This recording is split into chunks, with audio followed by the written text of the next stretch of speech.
আপনারা দেখুন এদেরকে কি করা উচিত আর এদেরকে কি শাস্তি দেওয়া উচিত, আপনারা একটু ভেবে চিন্তে বলুন। দেখুন একজন ভদ্রলোক মোটরসাইকেলটি থামানোর সাথে সাথে পিছন থেকে আরও একটি মোটরসাইকেল এসে থামলো। এরা কারা?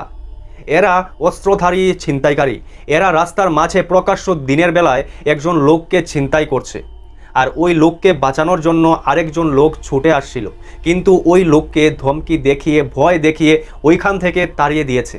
এইভাবে এখন অস্ত্র নিয়ে লোকজনকে ধমকি দিয়ে টাকা পয়সা লুটে নিয়ে যায়।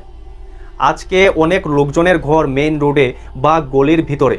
এই রাতের অন্ধকারে বা দিনের বেলায় কোনো ছিনতাইকারী টাকা পয়সা, মোবাইল, গলার চেইন, গয়না টেনে নিয়ে যেতে ওদের সময় লাগবে না। তাই সবার কাছে একটাই রিকোয়েস্ট, ভিডিওটা খুব বেশি পরিমাণে শেয়ার করবেন। এত বেশি পরিমাণে শেয়ার করুন যাতে আইন শৃঙ্খলা বাহিনীর নজরে আসে।